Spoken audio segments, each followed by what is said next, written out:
Seorang wanita menerima paket tanpa nama. Dikira kiriman barang, ternyata kiriman santet. Sejak malam itu rumahnya berubah. Bayangan berjalan sendiri, mimpi dipenuhi sosok perempuan bermata hitam, dan tubuhnya membusuk perlahan. Tetangga yang tahu lebih banyak, masa lalu yang bangkit menagih balas, hingga ritual berbahaya yang hampir merenggut nyawanya. Tapi yang paling mengerikan, pengirim santet bukan orang asing, melainkan seseorang yang dulu ia percaya. Dan kiriman berikutnya, mungkin sedang menuju rumahmu. Matahari baru saja tenggelam ketika Nara tiba di depan rumah kontrakannya yang sederhana. Udara malam terasa lembab setelah hujan turun sejak sore tadi. Jalanan gang tampak lengang, hanya suara gemericik air dari talang bocor yang menemani.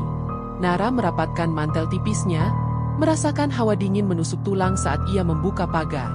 Di depan pintu rumahnya, ia menemukan sebuah paket kecoklatan tergeletak rapi, seolah seseorang baru saja meletakkannya dengan hati-hati. Tidak ada kurir, tidak ada tanda-tanda kendaraan yang lewat semenit lalu.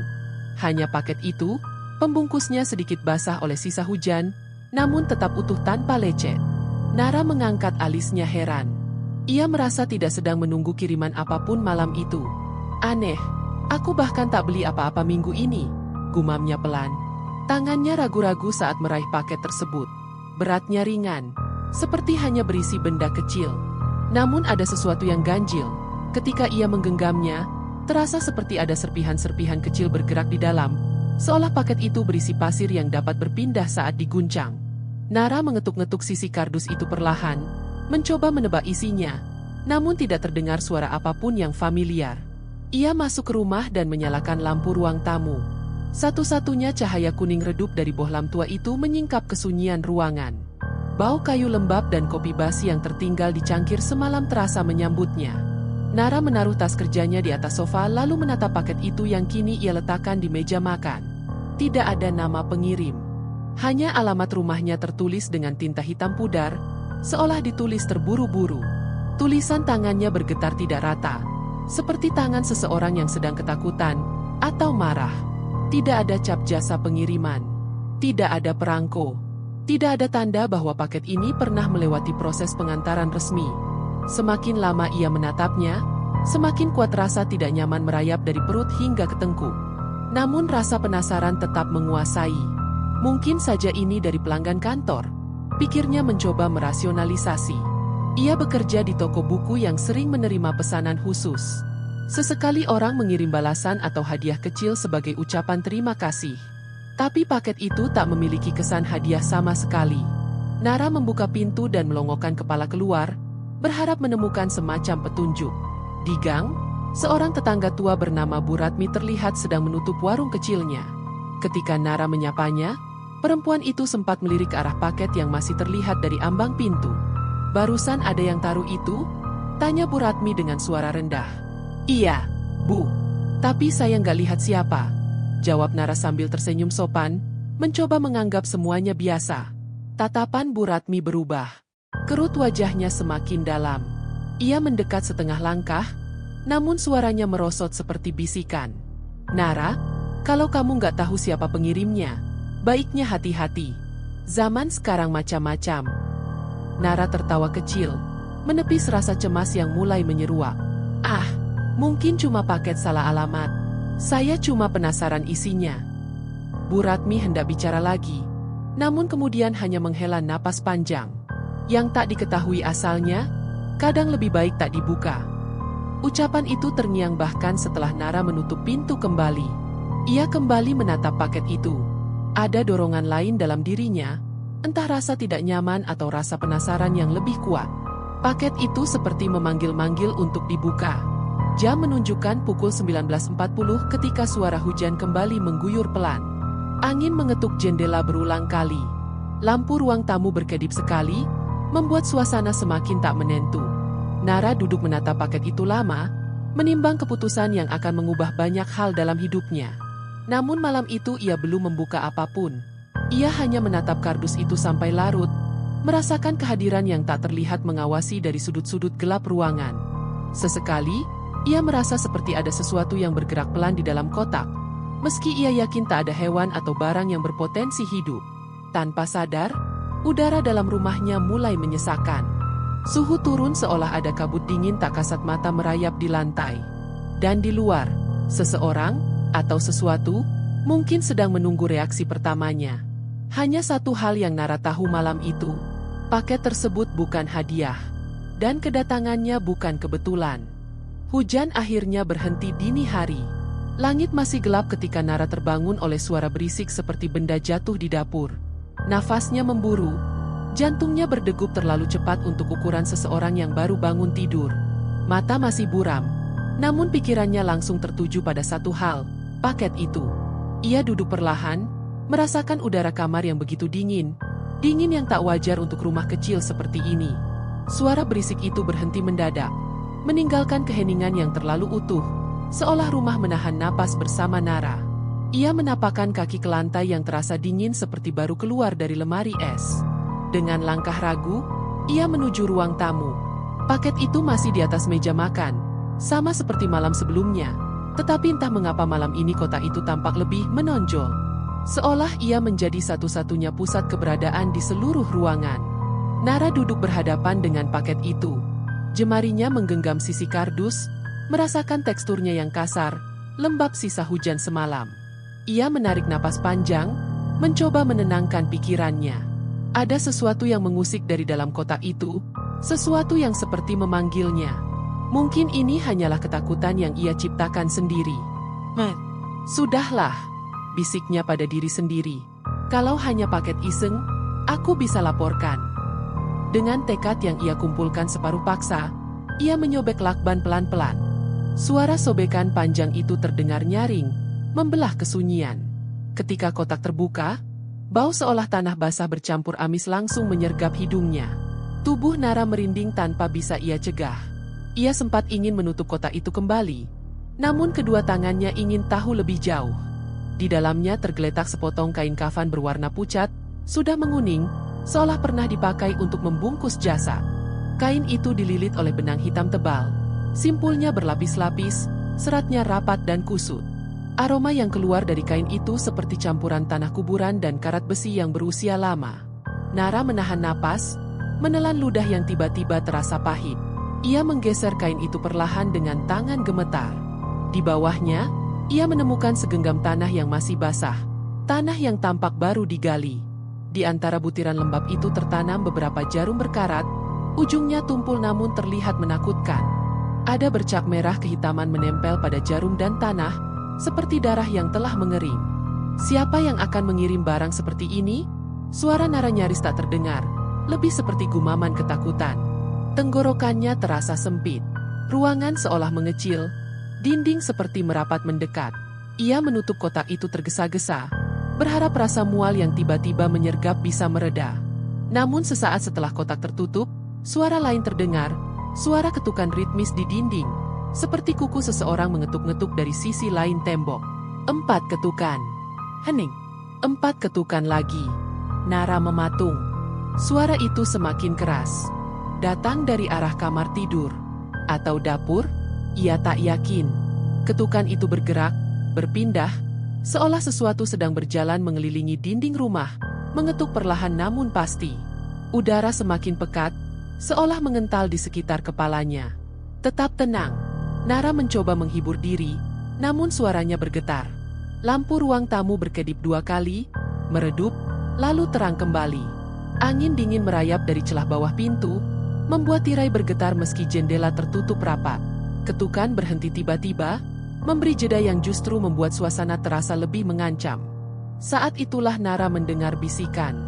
Sangat pelan, seperti suara yang datang dari bawah lantai. Buka lagi. Nara tersentak, mata membesar.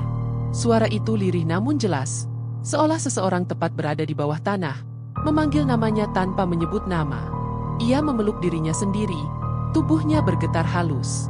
Ia ingin lari keluar rumah, mencari bantuan, tetapi kakinya seperti tertancap. Kotak itu tiba-tiba bergerak sedikit. Sangat kecil, namun cukup untuk membuat darah Nara membeku. Seolah ada sesuatu di dalamnya yang masih hidup, atau ingin keluar. Nara mundur perlahan, napas pendek dan cepat. Namun pandangannya tak bisa lepas. Kotak itu kini bagaikan pusat kegelapan. menarik perhatian dan ketakutan dalam satu tarikan napas. Malam itu, ia tahu satu hal. Apa yang ada di dalam paket bukan sekadar barang misterius. Ia adalah pintu, dan sesuatu di baliknya baru saja bangun. Malam menebal dengan cepat, menyisakan keheningan yang tidak wajar.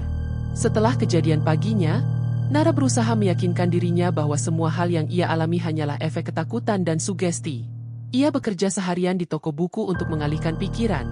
Namun bayangan kotak itu tetap mengikuti, menempel di sudut pikirannya seperti noda yang tak bisa dihapus.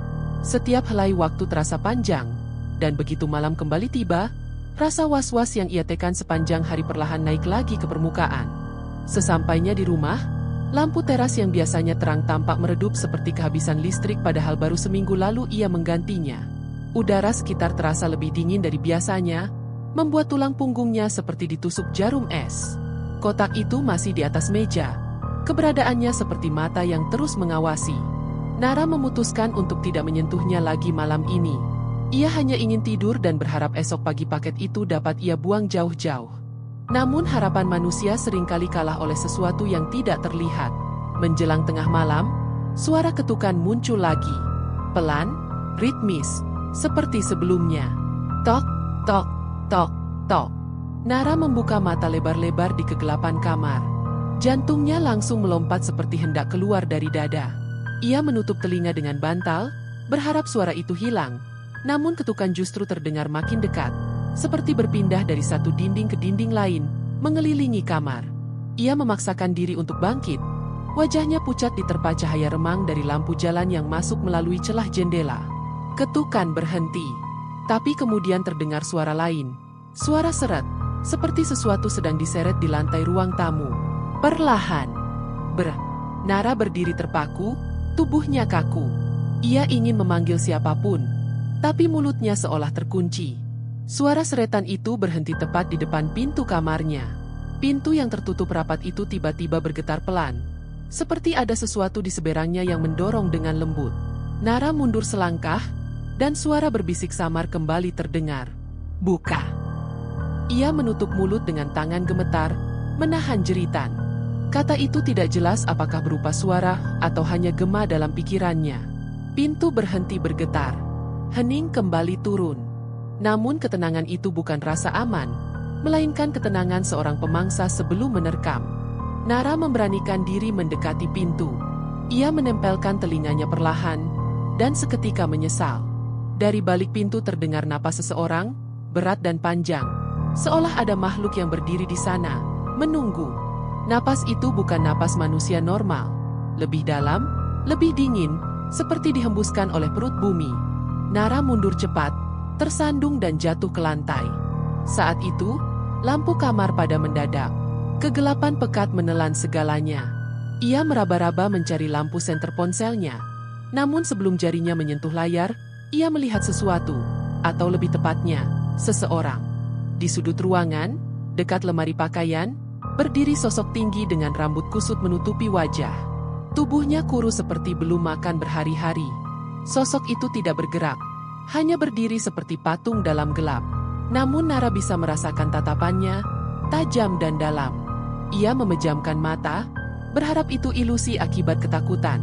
Namun ketika ia membuka mata lagi, sosok itu sudah lebih dekat. Hanya 3 langkah darinya. Nafas Nara terhenti. Udara seolah hilang dari kamar. Ia ingin berteriak, tapi suara tidak keluar meski bibirnya terbuka. Dalam detik itu, lampu kembali menyala. Kamar kembali terang. Sosok itu menghilang. Tidak ada apa-apa di sana kecuali bayangan lemari yang biasa. Nafas Nara terengah seperti habis berlari jauh. Keringat dingin membasahi punggungnya. Ia merangkak ranjang, menarik selimut hingga menutup tubuhnya rapat. Namun mata sulit terpejam. Setiap kali ia mencoba tidur, ia merasa seperti ada yang berdiri di ujung ranjang, menatap dari balik kelambu tipis. Malam itu ia tidak benar-benar tidur. Ia hanya menunggu pagi dengan takut dan was-was, sementara suara langkah halus terus terdengar samar di luar kamar. Malam pertamanya dalam teror baru saja dimulai. Dan entah apa yang akan menunggu pada malam berikutnya. Hari itu, Nara bangun dengan kepala berat dan mata sembab. Malam panjang yang ia hadapi seolah masih menempel di kulit dan tulangnya.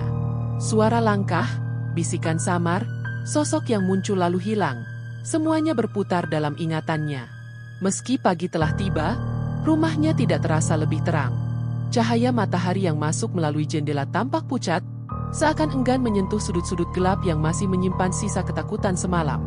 Nara menatap kotak di meja makan. Meski sudah tertutup kembali, ia merasa kotak itu seperti denyut hitam yang menghidupi teror di rumah ini. Ia sadar sesuatu harus dilakukan. Ia tidak bisa hanya menunggu malam kembali datang dan menghancurkan kewarasannya pelan-pelan. Ia butuh jawaban, sumber, asal-muasal kiriman itu. Dalam pikiran yang kacau, ia mulai mengingat percakapan lama dengan ibunya sebelum sang ibu meninggal setahun lalu. Ibunya pernah bercerita samar tentang konflik yang terjadi dengan seseorang bernama Sumi. Nama yang tak pernah Nara pedulikan dulu, karena ia mengira itu hanya kisah masa muda sang ibu yang tak relevan. Namun kini, semakin ia memikirkannya, semakin nama itu terasa menonjol seperti kepingan puzzle yang tepat di ruang kosong kejadian ini. Nara menuju kamar, membuka laci-laci lama yang penuh debu. Ia mencari album, catatan, atau apapun yang mungkin tersisa dari masa lalu ibunya. Bau kertas tua menyeruak ketika ia membuka sebuah karton besar di bawah ranjang. Di dalamnya terdapat foto-foto lama, surat-surat, dan beberapa benda peninggalan yang selama ini tidak ia sentuh. Tangannya terhenti pada sebuah foto usang. Foto itu memperlihatkan ibunya masih muda, berdampingan dengan seorang perempuan lain. Perempuan itu berkulit pucat, matanya tajam, senyumnya tipis seperti menyimpan sesuatu yang tidak terkatakan. Di belakang foto terdapat tulisan tangan ibunya. "Sumi, jangan dilupakan." Tulisan itu membuat tengkuk Nara meremang. Kata-kata sederhana, namun mengandung bobot yang dalam, seolah ibunya sengaja meninggalkan pesan. Ia menemukan surat lainnya, surat kalimat panjang namun patah-patah, seperti ibu menulisnya saat ketakutan. "Jika sesuatu terjadi padaku, jangan percaya keheningan. Ada yang menunggu balasan. Dia tidak mati. Dia hanya menunggu pintu dibuka kembali." Nara memandang surat itu dengan tangan bergetar. Pintu. Kata itu kembali mengingatkannya pada paket, pada kain kafan, tanah kuburan, jarum berkarat. Seolah paket itu bukan sekadar kiriman, tetapi ritual pembuka, penghubung antara dendam lama dan tubuhnya yang kini berada di garis sasaran. Ia teringat sesuatu lagi. Masa kecilnya. Sebuah kejadian samar yang selama ini ia anggap mimpi. Seorang perempuan berambut kusut pernah berdiri di luar jendela rumah lamanya saat hujan deras, memanggil namanya pelan. Nara kecil ketakutan, berlari ke pelukan ibunya. Dan malam itu ibunya memarahi seseorang melalui telepon dengan suara gemetar. Momen itu menghilang dari ingatannya selama bertahun-tahun. Namun kini kembali seperti tirai yang disingkap. Nara merasa seolah ada dua dunia yang mulai menyatu. Masa kini dan masa lalu, hidup dan mati, dendam dan teror. Ia tahu ia tidak bisa mengabaikan lagi. Ia harus tahu apa sebenarnya hubungan ibunya dengan sosok bernama Sumi. Sore itu, Nara memberanikan diri mengunjungi rumah Bu Ratmi, tetangga yang sejak awal menunjukkan reaksi aneh pada paket tersebut. Rumah kayu kecil itu berbau kayu bakar dan minyak gosok. Hangat namun terasa berat ketika Nara melangkah masuk. Bu Ratmi memandangnya dengan mata yang seperti sudah tahu maksud kedatangannya, namun memilih menunggu Nara berbicara. "Bu," suara Nara bergetar halus, "ibu kenal seseorang bernama Sumi?" Wajah Bu Ratmi langsung berubah. Sorot matanya tenggelam seperti diseret masa lalu yang kelam. Ia tidak menjawab dengan cepat. Sebaliknya, ia menutup pintu perlahan, mengunci, lalu duduk di depannya dengan napas berat. "Nak, kau seharusnya tidak menyebut nama itu." Suasana hening, tapi kata-kata itu jatuh seperti batu di dada Nara. Bu Ratmi menatapnya lama, lalu melanjutkan perlahan, "Ada hal-hal yang tidak mati meski manusia sudah berhenti bernapas. Dan kadang, dendam lebih kuat dari tanah kuburan." Malam mulai turun saat Nara pulang, membawa lebih banyak pertanyaan daripada jawaban. Namun satu hal jelas, semua ini bukan kebetulan. Paket itu bukan awal, tapi kelanjutan dari sesuatu yang telah dimulai jauh sebelum ia tahu apa-apa. Dan kini, ia berada tepat di tengahnya. Malam berikutnya datang terlalu cepat. Nara tidak sempat mempersiapkan diri, baik secara mental maupun fisik. Tubuhnya lelah, tapi otaknya terus terjaga, dipenuhi bayangan yang tak pernah berhenti menghantuinya. Rumah yang dulu terasa biasa kini berubah menjadi ruang yang menekan dada.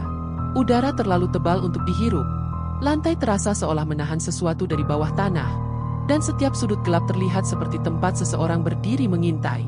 Kotak itu, meski tidak terbuka, seperti memiliki kehidupan sendiri. Dari sela tutupnya terlihat benang hitam keluar sedikit, seperti akar yang ingin menjalar ke seluruh ruangan. Kain kafan di dalamnya seakan bernafas perlahan, mengembang lalu mengempis. Nara tahu ia hanya sedang memandang benda mati, namun inderanya mengatakan sebaliknya. Bukan hanya barang, melainkan pesan, kutukan, dendam. Gangguan malam semakin nyata. Piring jatuh sendiri dari dapur, pintu lemari terbuka dan tertutup tanpa ada angin. Cermin kamar mandi berembun seperti ada seseorang yang baru saja menghela napas ke permukaannya. Ketika Nara mendekat, ia melihat jejak seperti 5 jari panjang tercetak di kaca, memanjang ke bawah seolah menarik dirinya dari balik permukaan. Nara menahan tangis, tubuhnya gemetar hebat. Ia duduk bersandar ke dinding, mencoba menenangkan diri. Namun dari sudut pandang sempit itu, ia melihat sesuatu yang membuat darahnya serasa membeku. Kakimu sendiri tampak pucat. Memar biru hijau muncul di kulit betis dan lengan tanpa ia sadari kapan terbentuk. Seakan seseorang mencengkeram tubuhnya dalam tidur dan meninggalkan bekas yang perlahan membeset kulit. Ia teringat kata Bu Ratmi, tentang dendam yang tak mati, tentang kiriman yang mencari penerima. San. Kata itu berputar dalam benaknya. Bergema nyaring meski tak ada yang mengucapkannya. Santet tidak hanya menyerang tubuh, tetapi juga jiwa, pikiran, dan mimpi. Dan sekarang ia menjadi sasarannya. Malam semakin larut ketika suara lain muncul. Bukan ketukan seperti sebelumnya. Bukan bisikan samar. Suara itu lebih jelas. Suara rintihan, berat dan tercekik. Seperti seseorang sedang disiksa di ruangan sebelah. Suara itu berasal dari arah paket. Nara bangkit perlahan. Langkahnya seperti diseret rasa takut. Ia mendekati meja tempat paket itu berada. Semakin dekat, aroma tanah basah dan darah besi semakin kuat memenuhi hidung. Rintihan berubah menjadi erangan, lalu menjadi suara tawa parau. Tawa perempuan tua, retak, dan menggigit tulang. Sudah lama. Suara itu terdengar seperti datang dari dalam kotak. Nara mundur tersentak, tubuhnya hampir jatuh. Ia menutup telinga, tetapi suara itu tidak berhenti. Bahkan, suara itu kini terdengar langsung di dalam kepalanya. Kau akhirnya membuka jalan. Lampu ruang tamu padam lagi. Kegelapan menyapu ruangan seperti tirai gelap yang menelan cahaya. Dari arah sudut ruangan, Nara melihat sosok muncul perlahan, seperti kabut pekat yang berubah menjadi wujud. Sosok perempuan tinggi, tubuhnya kurus dengan tulang menonjol di bawah kulit. Rambutnya panjang kusut menutupi sebagian wajah. Namun mata hitamnya terlihat jelas dan tajam seperti 2 sumur tak berdasar. Perempuan itu berdiri kaku, lalu bergerak maju 1 langkah. Tanah kuburan jatuh dari kain yang membalut tubuhnya, menyebar di lantai seperti debu kematian. Jarum berkarat menancap pada kulitnya, sebagian menggantung, sebagian menembus daging. Tubuhnya membusuk perlahan, tapi wujudnya terus bergerak. Nara tersandar ke dinding, mulut terbuka tanpa suara. Napasnya pendek, dadanya sesak. Perempuan itu mendekat. Setiap langkah seperti suara tulang retak. Mata hitam itu terpaku padanya, memancarkan dendam yang begitu dalam hingga Nara merasa jiwanya ditarik keluar. Nyawa, untuk nyawa. Suara itu berat, namun jelas. Nara menangis tanpa suara. Ia tidak mengerti seluruhnya. Namun ia tahu satu hal, santet ini bukan sekadar ancaman. Ia menagih sesuatu, darah, balasan, korban. Perempuan itu semakin dekat hingga jarak mereka hanya sedepa. Bau busuk tanah makam memenuhi udara, menguasai napas Nara. Namun tiba-tiba, sosok itu berhenti. Seolah ditahan oleh batas tak terlihat. Kepalanya miring perlahan. Matanya berkedip 1 kali, dan dalam gerakan kilat, ia menghilang seperti asap terbakar. Ruangan kembali sunyi. Lampu menyala dengan sendirinya. Nara terjatuh terduduk. Tubuhnya lemas sepenuhnya. Ia tahu ia tidak punya banyak waktu. Santet itu sudah bekerja. Sudah menembus tubuh dan pikirannya. Dan semakin malam berganti, semakin besar harga yang harus dibayar. Hari-hari berikutnya berubah menjadi deretan jam yang panjang dan penuh ketakutan. Tubuh Nara semakin melemah. Memar ungu gelap menyebar seperti akar di bawah kulitnya. Terasa panas ketika disentuh namun dingin hingga tulang. Tidurnya tidak lagi berbentuk malam, melainkan jatuh pingsan singkat di antara suara langkah, tawa lirih, dan bisikan yang seolah menghisap kewarasan. Kota itu tetap di meja, tetapi kini tampak seperti pusat gravitasi rumah. Segala hal buruk seolah bermula dari sana dan mengalir ke tubuh dan pikirannya. Nara tahu ia tidak bisa hidup lebih lama dalam kondisi seperti ini. Santet itu bukan hanya mengintai, ia mengeksekusi pelan namun pasti. Maka dengan sisa tenaga yang masih bersarang di dadanya, ia mencari satu-satunya jalan yang menurut cerita lama bisa melawan kiriman gelap semacam ini. Ia menuju rumah seorang dukun sepuh bernama Ki Jana. Nama itu didapatnya dari Bu Ratmi, meski perempuan itu mengucapkannya dengan nada ragu, seolah menyarankan tapi juga takut akan akibatnya. Jalan ke rumah Ki Jana berada jauh di pinggir kota, hampir menembus batas desa. Sepanjang perjalanan, angin terasa lebih dingin dari biasanya. Pepohonan merunduk seperti mengamati langkah Nara, dan langit tampak kelabu meski hari masih sore. Ketika ia tiba, rumah Ki Jana tampak berbeda dari rumah-rumah lain. Halamannya penuh tanaman perdu beraroma tajam, menyan, akar-akaran, daun kering tergantung di tali rafia. Di teras berdiri lampu minyak yang menyala meski matahari belum sepenuhnya tenggelam. Udara di sekitar terasa berat, seperti ada sesuatu yang tidak terlihat mengawasi dari balik tirai dunia ini. Nara mengetuk pintu pelan. Tidak butuh lama, pintu terbuka. Ki Jana muncul. Seorang lelaki berusia mungkin lebih dari 60, tubuh kurus, mata cekung namun tajam seperti bisa menembus isi kepala seseorang. Ia menatap Nara lama tanpa bicara. Bibirnya bergerak pelan seperti membaca sesuatu yang hanya ia sendiri yang bisa dengar. "Aku sudah menunggumu," katanya akhirnya. Suara serak seperti batu digesek. "Santet itu menempel padamu, kuat." Nara tercekat. Ia tidak sempat menjelaskan apapun. Namun Ki Jana seolah sudah mengetahui seluruh ceritanya. Dukun tua itu memberi isyarat agar Nara masuk. Ruangan dalam rumah dipenuhi aroma kemenyan dan kayu manis, bercampur wangi tanah basah. Dinding dipenuhi kain-kain bertulisan aksara kuno, dan di sudut ruangan terdapat kendi tanah liat serta botol kecil berisi cairan keruh kehitaman. Nara menceritakan semua dengan suara bergetar. Paket, kain kafan, jarum berkarat, sosok perempuan yang muncul di malam hari. Ki Jana mendengarkan tanpa menyela. Hanya sesekali menutup mata seolah melihat sesuatu yang tidak tampak oleh Nara. "Apa yang datang padamu bukan santet biasa," ucapnya setelah hening panjang. "Ini santet yang memanggil arwah dendam." Perempuan itu bukan sekadar pelaku. Ia korban. Dan ia menagih balasan. Nara merinding hingga kaki terasa lemah. Ki Jana mengeluarkan segenggam garam hitam dan beberapa daun kering. Ia menyalakan lilin merah dan menorehkan simbol di lantai dengan air bercampur kunyit. "Kau akan ikut ritual malam ini," katanya. "Jika tidak, tubuhmu tidak bertahan sampai 3 hari. Malam menyelimuti rumah dukun itu seperti tirai pekat. Hanya cahaya lilin yang menari di lantai, membentuk bayang-bayang panjang yang bergerak seperti tangan gelap. Nara duduk di tengah lingkar simbol, jantungnya memukul rusuk seperti ingin kabur. Ki Jana mulai melantunkan mantra dengan suara rendah dan bergetar. Suara itu terdengar kuno, seolah berasal dari masa sebelum bahasa dibuat. Udara berubah.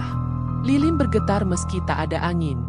Lantai berderit pelan seperti ada sesuatu yang bergerak di bawahnya. Lalu Nara melihatnya. Dari sudut ruangan, kabut hitam muncul dan membentuk wujud perempuan berambut kusut itu lagi. Kali ini lebih jelas, lebih nyata. Mata hitamnya memantulkan cahaya lilin seperti 2 rongga kosong yang lapar. Ia berjalan perlahan, tapi bukan menuju Ki Jana. Ia menuju Nara. Ki Jana membentak mantra lebih keras. Garam hitam mulai berkilau aneh di lantai. Tubuh Nara gemetar hebat. Kulitnya terasa seperti ditarik dari dalam. Perempuan itu menghentikan langkah, seolah ada dinding tak terlihat menghalangi. Ia menatap Nara, lalu tersenyum. Senyum lebar yang tak wajar, terlalu panjang, terlalu menakutkan. Ki Jana menggenggam tangan Nara kuat-kuat. "Kita belum menyelesaikan ini. Tapi malam ini, kau selamat sementara." Sosok perempuan itu menghilang dalam pekik panjang yang hanya didengar roh. Lilin padam seketika. Keheningan menutup ritual seperti kubur yang baru selesai ditimbun. Nara terengah, Tubuhnya lemah seolah hampir tak bernyawa. Namun ia masih hidup. Untuk saat ini, pagi setelah ritual terasa seperti dunia baru. Namun bukan dunia yang lebih tenang. Langit tampak pucat. Matahari seolah ragu menghangatkan bumi. Tubuh Nara masih lemah, tapi pikirannya lebih jernih. Ia merasa seperti seseorang yang baru saja menyentuh batas hidup dan mati, dan kembali hanya dengan satu helai benang tipis yang bisa putus kapan saja. Ki Jana menyiapkan air ramuan pahit yang harus diminum hingga habis. Aroma tumbuhan dan tanah basah menusuk hidung, meninggalkan rasa getir yang sulit hilang meski berkali-kali menelan ludah. Ki Jana duduk di hadapannya dengan wajah yang tidak lagi sekadar serius, melainkan berat seakan mengandung rahasia yang sudah lama ingin ia buka. Santet itu tak datang tanpa alasan, katanya pelan. Segala kiriman mempunyai arah, dan arah itu selalu berangkat dari rasa sakit yang ingin dibalas. Nara menarik napas dalam-dalam, merasa kata-kata itu menampar sisi sadar yang ia hindari. Ia ingat satu nama yang muncul tiap kali ia memecah pikirannya tentang masa lalu, Rika. Teman yang dulu sangat dekat, hingga akhirnya hubungan mereka retak. Bukan hanya retak, hancur. Rika pernah menyimpan dendam, dan Nara tahu penyebabnya. Perebutan proyek kerja, rumor buruk yang membuat Rika kehilangan jabatan, dan walau Nara merasa tak berniat buruk, nyatanya dialah yang menjadi penyebab runtuhnya hidup temannya itu. Ada seseorang yang sangat membencimu, ujar Ki Jana, seolah membaca isi pikirannya. Ia memohonkan arwah seorang perempuan yang mati karena sakit hati, kematian yang tak adil, tak diterima. Arwah itu mencari jiwa yang harus diganti. Nara terdiam. Dunia serasa mengecil hingga hanya suara napasnya yang terdengar. Nama Rika menari dalam kepalanya, ghosting seperti bayangan lampu yang berkedip. Ia tidak ingin percaya, tetapi rasa bersalah yang ia kubur bertahun-tahun kembali menyeruak seperti nanah pecah. Aku harus menemuinya, kata Nara akhirnya. Suaranya lirih namun mantap. Ki Jana menggeleng pelan. Hati-hati, kadang kebenaran hanya membuka pintu lebih gelap. Namun keputusan itu telah tertanam. Sore harinya, Nara mendatangi rumah Rika. Rumah itu tampak sepi, seperti ditinggalkan lama. Catnya kusam, jendela tertutup rapat, halaman dipenuhi rumput liar yang tidak terurus. Nara mengetuk pintu berkali-kali, memanggil nama Rika, tapi yang menjawab hanya suara angin yang menusuk dingin. Tetangga muncul dari balik pagar, seorang ibu parubaya dengan tatapan iba. Rika sudah meninggal 3 bulan lalu, katanya pelan. Sakit. Banyak yang bilang karena depresi. Dia sering bicara sendiri, menangis, dan terakhir-akhir ini selalu bilang ingin seseorang merasakan apa yang ia rasa. Kata-kata itu jatuh seperti batu ke dalam dada Nara. Rika sudah mati. Namun santet itu masih hidup. Nara meninggalkan halaman rumah itu dengan langkah goyah. Bukan karena takut, melainkan kosong. Kosong seperti rumah yang barusan ia tinggalkan. Dalam hati ia berbisik, bertanya pada dirinya sendiri apakah ini bentuk lain dari hukuman. Sebuah balasan yang tak punya ujung. Jika Rika mati membawa dendam, maka arwah perempuan yang datang menghantui bukan lain adalah penjelmaan amarah yang tak pernah selesai. Malamnya, di kamar yang remang, Nara duduk memandangi kotak santet yang kini ia simpan dalam kain hitam pemberian Ki Jana. Namun meski terbungkus, ia bisa merasakan sesuatu di dalamnya masih berdenyut pelan. Seperti jantung yang menunggu kesempatan untuk bangkit lagi. Lalu angin berhembus. Pintu kamar berderit. Lampu berkedip. Dan Nara mendengar suara itu lagi. Bisikan perempuan. Sangat dekat. Tepat di belakang telinganya. Aku belum selesai. Nara memejamkan mata. Tubuhnya membeku. Ia tahu santet ini bukan sekadar kiriman yang bisa ditangkal dan dilupakan. Ia adalah kisah yang belum memiliki akhir. Mungkin tidak akan pernah. Selama dendam masih memiliki tempat dalam ingatan manusia, selama rasa bersalah masih bernapas di relung hati, arwah itu akan terus menagih. Nara perlahan membuka mata. Di ujung kamar, sosok perempuan berambut kusut itu berdiri. Lebih nyata dari sebelumnya. Kulitnya pucat seperti kain kafan, mata hitam pekat menatap tanpa berkedip. Senyum kecil terukir di bibirnya. Senyum yang mengisyaratkan bahwa permainan baru saja dimulai. Kebenaran sudah terungkap. Namun akhir masih menunggu di kegelapan.